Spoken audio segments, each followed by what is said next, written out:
ఈరోజు కాంగ్రెస్ పార్టీ కార్యాలయంలో స్వర్గీయ రాజీవ్ గాంధీ గారి వర్ధంతి సందర్భంగా ఈవేళ పూలమాలలు వేసి ఘనానివాళులు అర్పించడం జరిగింది.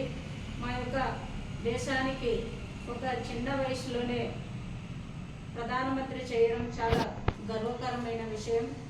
దేశంలో ప్రధానమంత్రి అయిన తర్వాత అనేక సంక్షేమ పథకాలు అయితే ఏంటి, పరిశ్రమలు అయితే ఏంటి, ఇంధనాలు అయితే ఏంటి, అనేక రకాలు కూడా స్థాపించి ఈవేళ భారతదేశ ప్రజలకందరూ కూడా ఒక ఆదర్శంగా నిలబడినటువంటి రాజీవ్ గాంధీ గారు ఒక చరిత్రగా మిగిలింది.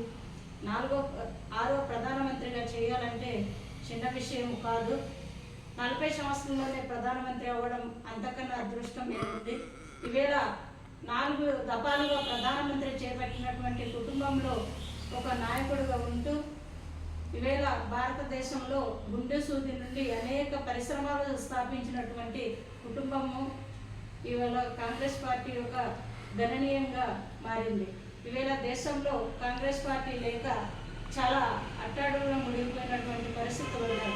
కనుక రాబోయే తరానికి కాబోయే ప్రధానమంత్రి అవబోతున్న మా యొక్క రాహుల్ గాంధీ గారి అడుగుజాడల్లో మనమందరం కూడా నడవాలి. రాహుల్ గాంధీ గారు ప్రధానమంత్రి అవ్వాలనేసి మేము కోరుకుంటున్నాం.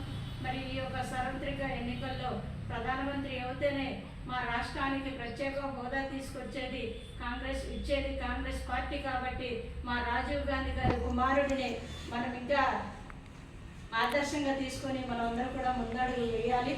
కనుక ఈవేళ ఈ 33వ వర్ధంతికి కాంగ్రెస్ పార్టీ నాయకులు కార్యకర్తలు అందరూ కూడా చేరి నివాళులు అర్పించడం చాలా సంతోషంగా ఉంది. అలాగే రాజీవ్ గాంధీ అడుగుజాడల్లో ప్రతి ఒక్కరు కూడా నడుచుకోవాలని తెలియజేయడం జరిగింది. జై కాంగ్రెస్.